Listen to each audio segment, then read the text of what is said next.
तो इस पूरे मसले पर चर्चा करने के लिए हमारे साथ खास मेहमान जुड़ रहे हैं। कीर्ति आजाद हैं, प्रवक्ता हैं टीएमसी के। साधना भारती हैं, प्रवक्ता हैं कांग्रेस की। श्वेता शालिनी हैं, प्रवक्ता हैं बीजेपी की। और हमारे साथ वरिष्ठ पत्रकार नीरजा चौधरी भी जुड़ेंगी। सबसे पहले मैं कांग्रेस की प्रवक्ता साधना भारती के पास जाना चाहूंगी।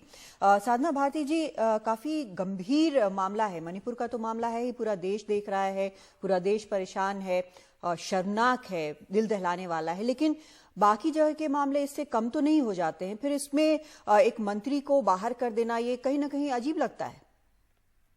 नहीं, देखिए, मुझे लगता है जिस मंत्री को बाहर किया गया है उनकी अगर आप पूर्व में शब्दावली सुनेंगे महिलाओं को लेकर तो वो कुछ अच्छी नहीं थी। उन्होंने माता सीता के बारे में कुछ अभद्र टिप्पणी भी की थी। उस वक्त भाजपा के ही लोग कह रहे थे कि इस्तीफा दे दो। और अगर मणिपुर की बात है तो सच्चाई क्या है? क्या मणिपुर को छोटी घटना दिखाना है, इसीलिए बाकी घटनाओं को बड़ा करके दिखाना है?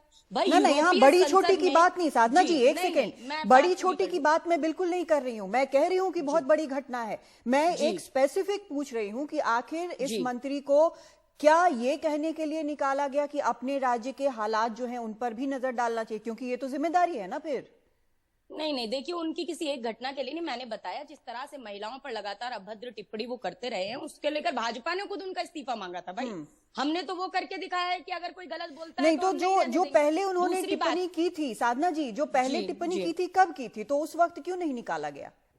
देखिए, लगातार हमने वॉच किया है उनको, लेकिन उनका अगर कोई व्यक्ति सुधार नहीं लाने का प्रयास करता तो मुझे लगता है उनको दंडित किया जाना चाहिए। अब यहाँ तो सवाल हम ये पूछ रहे हैं कि जब स्वतः सुप्रीम कोर्ट संज्ञान लेता है, सुप्रीम कोर्ट ये कहता है कि अगर सरकार कुछ नहीं करेगी तो हमें करना पड़ेगा। जब यूरोपीय संसद में मणिपुर पर आलोचना व्यक्त करते हुए एक प्रस्ताव पारित किया जाता है मोदी सरकार के खिलाफ, जब एक सैनिक की पत्नी को नग्न करके नंगा घुमाया जाता है मणिपुर के अंदर, वो सैनिक ये कहता है कि मैं कारगिल के युद्ध में अपने देश को दुश्मन देश से बचाने में तो सफल हो गया, मगर अपनी धर्म पत्नी को देश में पल रहे गुंडों से नहीं बचा पाया। तो क्या ये सुनकर किसी का कलेजा नहीं कांप उठता? नहीं, वो तो कांप रहा है। साधना जी फिर आप भटक रही हैं। मैं मणिपुर के बारे में पहले ही बोल चुकी कि ये बहुत ही जघन्य घटना है और इसको लेकर सबको शर्मसार होना चाहिए। लेकिन जो टाइम आप जो कह रही हैं कि पहले से इनके बारे में कहा जा रहा था, जो मंत्री हैं उनके बारे में कहा जा रहा था, लेकिन पहले तो नहीं हटाया गया, उनके इस बयान देने के बाद हटाया गया। तो टाइमिंग को लेके तो हर कोई सवाल उठाता है ना, हर पार्टी सवाल उठाती है टाइमिंग को लेके। मैं सिर्फ आपसे ये पूछ रही हूँ कि अभी क्यों, पहले क्यों नहीं? जी कादम्बिनी जी, हम भी तो यही पूछ रहे हैं कि मणिपुर में अभी क्यों, पहले क्यों नहीं, पहले क्यों नहीं हुआ? बिल्कुल, आपको पूछने का पूरा हक है, लेकिन मैं जो आपसे पूछ रही हूँ वो कांग्रेस शासित प्रदेश में कांग्रेस के सीएम के एक्शन के बारे में, अभी के बारे में पूछ रही हूँ। मैं बिल्कुल उसका भी जवाब दे देती हूँ। देखिए, राजस्थान में जिन दो घटनाओं का आप जिक्र कर रहे हैं, पहले उस घटना के बारे में भी बता देती हूँ। एक दलित बेटियों के साथ जो कहा जा रहा है कि जिस तरीके से अभद्रता हुई, जिस तरीके से घटनाएं घटित हुई, उसमें पहले तो नाम अभद्रता नहीं, एक तो रेप को रेप बोलिए मैडम प्लीज। अभद्रता बहुत छोटी चीज हो जाती है वहां पे।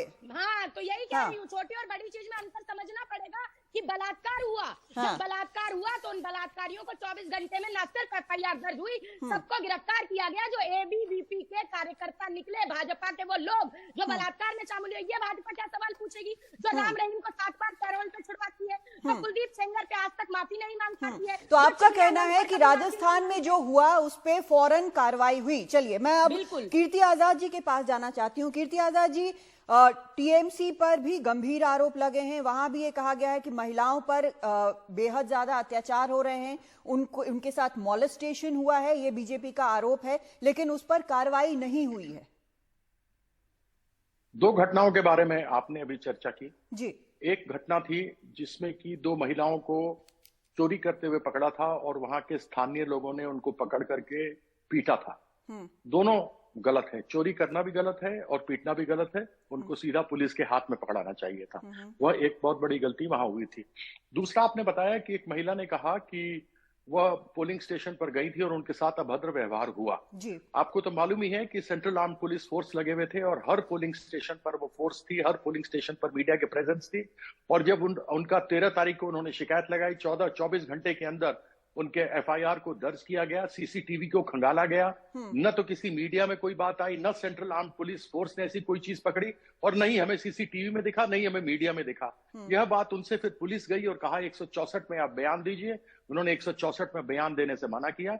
उनसे कहा गया आपने कोई एमएलसी अस्पताल में की गई होगी जो आपके साथ छेड़खानी, मारपीट हुई या जो बलात्कार हुआ उसके बारे में भी बात करने से उन्होंने मना कर दिया। बीजेपी के 2 डेलीगेशन वहां पर गए, एमपीओ के, दोनों डेलीगेशन से उन्होंने बात करने से मना कर दिया। अब आप ये बताइए टीएमसी को बदनाम करने की आवश्यकता क्या है? तो आपको लगता है कि बदनाम किया जा रहा है और इन आरोपों में कोई दम नहीं है?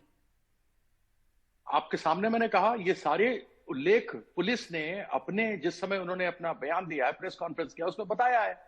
अगर आपके ऊपर गड़बड़ी हुई, आप नहीं जाना चाहती, तो पुलिस ने 164 में कहा ना आपको बयान दे दो।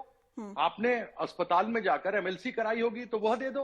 और साथ में बीजेपी के 2 डेलीगेशन 14 दिनों के अंदर गए, उस औरत से बात करनी चाहिए जिन्होंने की आरोप लगाया था। उन्होंने बात करने से मना कर दिया उस एमपी के डेलीगेशन से। तो इसमें कहां से आप किस बात का आरोप लगाया जा रहा है टीएमसी के ऊपर, मैं ये जानना चाहता हूं। तो आपके मुताबिक बीजेपी ने जो आरोप लगाया है वो पूरी तरह से गलत है। श्वेता शालिनी के पास में जाना चाहूंगी, बीजेपी की प्रवक्ता है। श्वेता जी, जो यहाँ पे कीर्ति आजाद कह रहे हैं उसका जवाब मैं चाहूंगी। वो कह रहे हैं कि उन्होंने कोई भी बयान देने से, 164 से, सब कुछ से इनकार कर दिया, इसलिए ये जो आरोप लगाया जा रहा है वो सरासर गलत है। देखिए, उससे पहले कादम्बनी जी मैं आपको बताना चाहूंगी, मैं साधना जी की बात लेती हूँ। ये जो मामला है जो महिला सुरक्षा का है, ये बहुत ही संवेदनशील मामला है और हम सबको, खासकर महिलाओं को, तो इसे बहुत संवेदनशील तरीके से लेना चाहिए। क्राइम होता है, रेप होता है। अभी आप देखें, इन्होंने कहा छोटा रेप है, छोटा मामला है, बड़ा मामला है। छेड़खानी से लेकर महिला सुरक्षा के लिए हर वो व्यक्ति जिम्मेदार है जो महिलाओं की तरफ आंख उठाकर भी देखता है। दूसरी चीज, आज देखिए, नहीं आप गलत। एक सेकंड साधना जी प्लीज, ये बोलने दीजिए आपको। साधना जी प्लीज पहले जवाब देने दीजिए, उसके बाद मैं आपके पास आऊंगी। प्लीज बीच में इंटरप्ट ना करें। हमारे यहाँ इस तरह से हम बहस नहीं करते, चर्चा नहीं करते, अलग अलग सबको मौका मिलेगा। प्लीज करेक्ट कर रही हूँ, मैंने नहीं कहा छोटा। श्वेता जी, लगभग 33,000 रेप चार्जेस आज केवल मात्र राजस्थान में है। आज अगर आप गहलोत जी को देखते तो उनके बगल में कौन बैठा था? उनके बगल में बैठा था शांतिलाल धारीवाल जी। और शांतिलाल धारीवाल कौन है? जिनको जब पूछा गया कि भाई आपके यहाँ महिला सुरक्षित है, सबसे ज्यादा एनसीआरबी डेटा में आपके यहाँ रेप हुए हैं, तो उन्होंने क्या कहा? अरे राजस्थान तो मर्दों का देश है। वो आज गहलोत जी के बगल में बैठे हैं और निकला कौन? वो राजेंद्र गुदा, जिसने कहा कि भाई मणिपुर देखने से पहले अपने गिरेबान में तो झांको और देखो कि हमारे यहाँ महिलाएं सुरक्षित है कि नहीं है। वो निकाले गए। क्यों निकाले गए? क्योंकि ये लोग शर्मसार होने चाहिए लेकिन है नहीं। और वही आप साधना जी को देख सकती हैं। अब आइए टीएमसी मामले पे। टीएमसी मामले में आज अभी तक ये लोग कह रहे थे कि मालदा का भी मामला झूठा है, यहाँ पे कुछ हुआ नहीं, अरे चोरी का मामला है। यहाँ तक की महिला शशि पांजा जी ने भी जाकर ये कह दिया कि भाई कपड़े निकाल दिए तो क्या हो गया, निर्वस्त्र ही तो किया। भाई महिला जब निर्वस्त्र होती है तो देश निर्वस्त्र होता है। जब भी द्रौपदी के वस्त्र हरण हुए हैं ना, तब महाभारत हुआ है और इस बात पे महाभारत होगा ही और होना ही चाहिए, क्योंकि मणिपुर की घटना के लिए हम जिम्मेदारी भी ले रहे हैं, पूरा देश जिम्मेदारी ले रहा है और आज 5 आरोपी अंदर हैं और भी कार्रवाई की जाएगी, हर उस व्यक्ति पे की जाएगी, चाहे वो श्वेता जी ठीक है। आपने दोनों जो टीएमसी और कांग्रेस दोनों के जो प्रवक्ता है उनका जवाब दिया, लेकिन जो एक सबसे बड़ा सवाल उठ रहा है वो ये कि मणिपुर के साथ साथ राजस्थान और बंगाल की चर्चा क्यों की जा रही है? क्योंकि ये कहा जा रहा है कि हालात दोनों जगह के अलग हैं तीनों के। हाँ कादम्बनी जी, महिलाएं क्या राजस्थान और बंगाल में अलग हैं मणिपुर से? क्या वो भारत देश का हिस्सा नहीं है? जब भारत की थूथू होती है तो क्या बंगाल में महिला शर्मसार होती है तो थूथू नहीं होती है? बहुत आसान है ये कहना कि अभी आप इसकी बात क्यों कह रहे हैं। हम तो ये कह रहे हैं भाई आप राजनीतिक रोटियां मत सेकिए। आप यदि महिला सुरक्षा की बात करनी है तो महिला सुरक्षा की बात कीजिए, ये असंवेदनशील तरीके से चर्चा मत कीजिए। और मैं बिल्कुल सही बात आप कह रही हैं, असंवेदनशील तरीके से चर्चा किसी को नहीं करनी चाहिए। कीर्ति आजाद जी, आप कुछ बोलना चाह रहे हैं? नहीं, मैं केवल इतना कहना चाहता था, एक तो ये पूरे देश के ऊपर न बढ़े कि मणिपुर में जो घटना हो रही है उसको लेकर पूरा देश शर्मसार है, लेकिन इसके लिए जिम्मेवार भारतीय जनता पार्टी है। ये 3 मई से कुंभकर्ण की नींद सोए थे, 80वें दिन जाकर प्रधानमंत्री की आंखें खुली और 3 मिनट और 36 सेकंड में उन्होंने पूरा मणिपुर का बयान देकर मामले को गोल कर दिया। आप तुलना नहीं कर सकते कि जहां 90 दिनों से इतनी अराजकता फैली भी हो, 60,000 लोग बेघर हो गए हों, बेसहारा हो गए हों और 140 से अधिक लोग मर चुके हों और आज भी सस्पेंशन ऑफ ऑपरेशंस को जो 2016 में एक संधि केंद्र सरकार ने उन लोगों के साथ की थी जो मिलिटेंसी करते थे, उसको चुनाव 2017 जीतने के बाद उसको तोड़ दिया, हटा दिया और एक ग्रुप में एक के साथ, संगठन के साथ वह मिलकर के मरने लगे और इसके कारण से सभी लोग एकत्रित होकर इस प्रकार का वहां पर समस्या उत्पन्न हुई है। ये तो मणिपुर की बात रही। दूसरी दोनों बात मैंने बंगाल की आपको बता दिया। कहीं पर भी कोई भी घटना महिला के साथ होती है, अभद्र घटना हो, बलात्कार हो, कोई भी गंदा घटना हो, उसकी निंदा हम पूरी तरीके से करते हैं। लेकिन यहाँ एक केस था चोरी का, दूसरा केस था जो उन्होंने अपनी ओर से भारतीय जनता पार्टी के कार्यकर्ता ने, उम्मीदवार ने आरोप लगाया था और जब पुलिस ने खुद उनसे कहा कि आइए और आप दीजिए बयान और बताइए हमें, उन्होंने मना कर दिया। जी, आप बता चुके हैं कि क्या बात। हाँ, पहले डेलीगेशन से मिलना बंद हो गए। ठीक है, मैं जल्दी से के ऊपर आरोप लगाना। साधना भारती के पास जाना चाहूंगी। साधना जी, जल्दी से अपनी बात कहिए। जी, सबसे पहले तो मैं कहूंगी ये जो भाजपा की प्रवक्ता बैठी हैं आदरणीय श्वेता जी, आप कानून की बात ना करें। अगर कानून आपकी नजर में एक होता तो पॉक्सो में गिरफ्तारी हो जाती ब्रजभूषण शरण सिंह की, आप नहीं करा पाए। दयाशंकर सिंह ने एक दलित मुख्यमंत्री की तुलना वैश्या से की, आपने अभी भी मंत्री बना रखा है। माता सीता का अपमान करने वाले संजय निषाद को आप आज भी अपनी गोद में, माता कौशल्या के सतीत्व पर प्रश्न उठाने वाले संजय निषाद को आप अपनी गोद में बिठाकर सरकार बनाकर बैठे हैं। और दूसरी बात मैं ये कहूंगी कि राजस्थान और मणिपुर की तुलना इसीलिए हम करने से इनकार करते हैं कि राजस्थान नहीं जल रहा है, मणिपुर जल रहा है 2.5 महीने से। राजस्थान में तत्काल तुरंत कार्रवाई हुई, मणिपुर में नहीं की आपने कार्रवाई। आपने जो कहा है कि तुलना नहीं कर सकते, ये बड़ी इंटरेस्टिंग फैक्टर है। मैं वरिष्ठ पत्रकार हैं नीरजा जी, उनके पास जाना चाहूंगी। नीरजा जी, सबकी बात आपने सुनी, ये तुलना भी हो रही है, कहां पे क्या है, टाइमिंग को लेके भी लोग बात कर रहे हैं, लेकिन जो सबसे बड़ा एक सवाल है कि हर जगह जिसको कहते हैं कि रिसीविंग एंड पर महिलाएं हैं, चाहे वो क्राइम हो, लॉ एंड ऑर्डर की स्थिति हो कहीं पर, या महिलाओं के खिलाफ हो, हर दिन हर जगह से इस तरह की चीजें आ रही हैं। लेकिन सबको पता है, चाहे विपक्ष जो है वो बीजेपी रूल्ड स्टेट की बात करे, चाहे बीजेपी जो है वो विपक्ष रूल्ड बात करे, लेकिन फैक्ट है कि महिलाओं के साथ लगातार ज्यादतियां हो रही हैं, उस पर कहीं कुछ नहीं हो रहा है। देखिए, आप हर एक स्टेट का चिट्ठा निकाल लीजिए, बहुत अच्छा होगा कि पिछले साल में कहाँ कहाँ रेप हुआ है, कहाँ कहाँ एक्शन हुआ है, कहाँ तक मामला पड़ा। बिल्कुल करिए, मैं तो कहती हूँ। लेकिन आज हमारे सामने क्या है?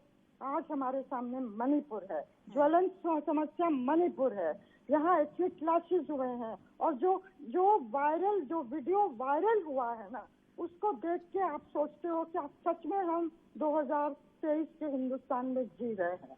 आज 23 के हिंदुस्तान में क्या ये हो सकता है एक लोकतंत्र देश में? और अगर हुआ है तो उसके अगेंस्ट क्या एक्शन लिया जाएगा?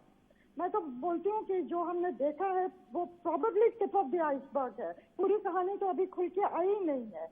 और कहीं ना कहीं मुझे लगता है कि ऑल पार्टी ग्रुप को जाना चाहिए मणिपुर और लोगों से इन कैमरा बात करनी चाहिए, लोगों को सामने आने दीजिए, अपनी व्यथा बताने दीजिए।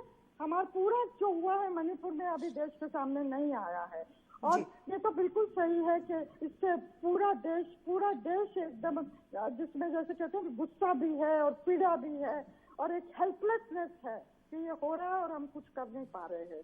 तो सरकार की तरफ से प्रधानमंत्री ने कहा है guilty will be brought to book. I hope ये जल्दी होगा और अकाउंटेबिलिटी होगी। जहाँ तक राजस्थान का सवाल है, बिल्कुल फॉलो अप करिए। जहाँ तक बंगाल है, बिल्कुल करिए। हमारे ग्रुप्स को जाना चाहिए, मीडिया को टेकअप करना चाहिए, हर स्टेट में हमको करना चाहिए, इसको जाने नहीं देना चाहिए। लेकिन आज की समस्या मणिपुर है। जी, तो लगातार हम चर्चा कर रहे हैं मणिपुर और राजस्थान और बंगाल के बारे में जो बयान आए हैं उसको लेकर। हमारे साथ टीएमसी के भी प्रवक्ता हैं, बीजेपी और कांग्रेस की भी प्रवक्ता हमारे साथ मौजूद हैं। लेकिन चर्चा पर जाने के पहले एक बार मैं आपको बताऊं कि 2021 का जो नेशनल क्राइम रिकॉर्ड्स ब्यूरो है उसका डेटा क्या बताता है। देश में 4,28,278 क्राइम हुए महिलाओं के खिलाफ, जिनमें rape, molestation, acid attack, cruelty of husbands, relatives, domestic violence सब है। इनमें से 31,677 जो हैं वो रेप केस थे, मतलब कि हर दिन 87 रेप हुए। तो तो ये आंकड़ा है और इसमें राजस्थान में सबसे ज्यादा नंबर रिकॉर्ड किए गए। उत्तर प्रदेश और मध्य प्रदेश जो हैं वो इसमें दूसरे तीसरे नंबर पे है। मध्य प्रदेश दूसरे नंबर पर और उत्तर प्रदेश तीसरे नंबर पर। मैं सबसे पहले मैं कीर्ति आज़ाद के पास जाना चाहती हूँ। कीर्ति आज़ाद जी, नीरजा जी ने यहाँ पर कहा, वरिष्ठ पत्रकार हैं, हमारी सीनियर हैं बहुत, उन्होंने कहा कि एक ऑल पार्टी डेलीगेशन मणिपुर जाना चाहिए, बिल्कुल जाना चाहिए। वहाँ की स्थिति बेहद चिंताजनक है, गंभीर है। लेकिन अगर ऐसे ही जो हालात जो बने हुए हैं, महिलाओं के खिलाफ जो अपराध के आरोप लग रहे हैं टीएमसी के ऊपर, उसके लिए अगर इस तरह का कोई ग्रुप जो है अगर बंगाल जाना चाहे तो क्या टीएमसी इस बात को मानेगी? भेज दीजिए ना, उन्होंने वैसे भी भेजे ही हैं 2 एमपीओ के डेलीगेशन, 15-15 एमपी गए थे और जिनसे वो बयान लेने के लिए गए उन्होंने बयान देने से मना कर दिया। वो तो पुलिस के पास जाने से उन्होंने मना कर दिया। तो ये तो स्वतः स्पष्ट है, जो सीसीटीवी में नहीं दिखा, जो सेंट्रल आर्म पुलिस फोर्स को नहीं दिखा, जो वहां पे मीडिया को नहीं दिखा, तो ये तो स्वाभाविक है कि वो जिस प्रकार से कहा गया है। तो यह देखा जाए तो बदनाम करने का प्रयास है। मणिपुर को आप बंगाल के साथ नहीं जोड़ सकते। मणिपुर पिछले 3 महीने से जल रहा है। कुंभकर्ण की नींद अभी जगे हैं प्रधानमंत्री। 36 मिनट 3 लाइनें। बीरेन्द्र सिंह ने कहा एक वीडियो नहीं, ऐसे सैकड़ों वीडियो हैं। अब आप मुझे बताइए इसके बाद और क्या प्रत्यक्ष को प्रमाण की आवश्यकता है, जहां खुद हम लोग अंग्रेजी में कहते हैं from the horses mouth, chief minister खुद मुख्यमंत्री कहते हो कि ऐसे सैकड़ों और पड़े हुए हैं। ऐसे में तो तुरंत उनको बर्खास्त करना चाहिए और दूसरे राज्यों को बेवजह बदनाम करने का प्रयास नहीं करना चाहिए। ठीक है, मैं यहाँ पर कांग्रेस प्रवक्ता के पास जाना चाहूंगी। साधना जी, आप यहाँ पर कह रही हैं कि एफआईआर हुआ, लेकिन जो हम लगातार देख रहे हैं, जो नंबर्स जो आ रहे हैं, आंकड़े आ रहे हैं, एनसीआरबी के आंकड़े हैं, महिलाओं के खिलाफ अपराध में राजस्थान नंबर 1 पर बना हुआ है। ये एक समस्या है या नहीं है?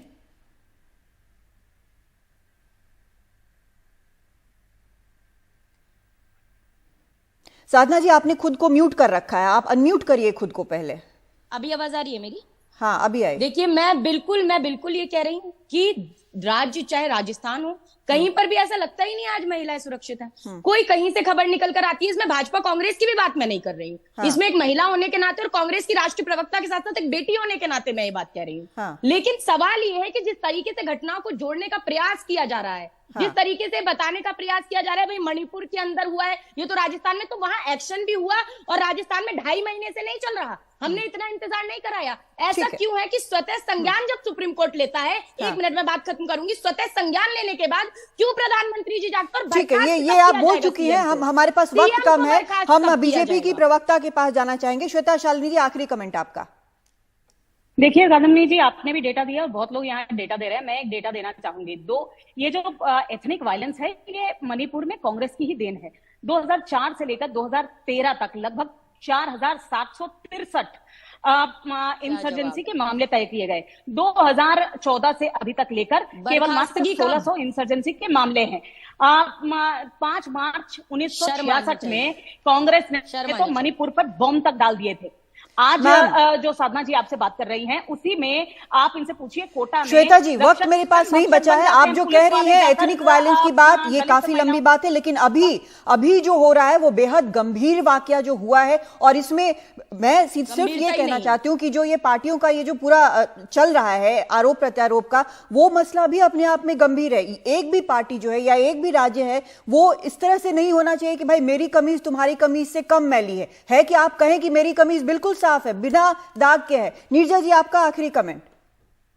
देखिए, मुझे लगता है कि मणिपुर का रेप में एक और डायमेंशन है कि महिला का बलात्कार करना एक कम्युनिटी को सजा देने का तरीका जी, ओपनली इस तरह से, तो वो डायमेंशन को भी हम नहीं भूल सकते हैं। हाँ। और मैं तो कहूंगी कि बहुत अच्छा होगा अगर बीजेपी के ग्रुप जाएं, नॉन बीजेपी की जहां सरकारें हैं, और डेटा कलेक्ट करें कि कितने रेप हुए, राजस्थान में जाएं, कितने रेप हुए, कितना एक्शन हुआ, कहाँ तक मामला पहुंचा, कोर्ट ने क्या कहा है, और बाकी लोग जाएं भाजपा के रूल स्टेट्स में, तो हमारे सामने जहाँ तक महिला के खिलाफ अत्याचार है उसके बारे में ज्यादा हम देश को पता लगेगा। लेकिन मैं फिर से कहूंगी जी। इस समय सवाल सिर्फ मणिपुर का है कि वहाँ हम क्या करने जा रहे हैं, पार्लियामेंट क्या करने जा रहा है, सरकार क्या करने जा रही है। जी, वक्त हमारे पास खत्म हो गया है। हमारे सभी मेहमानों का बहुत शुक्रिया इस चर्चा में शामिल होने के लिए। सबसे बड़ी बात यह है कि महिलाओं को हथियार मत बनाइए, महिलाओं के ऊपर राजनीति मत करिए, वो जमाना खत्म करिए जहां महिलाओं के जरिए अपनी इज्जत का दिखावा या फिर अपने बदले का दिखावा करें। महिलाएं इसके लिए नहीं है, बिल्कुल ये बंद होना चाहिए।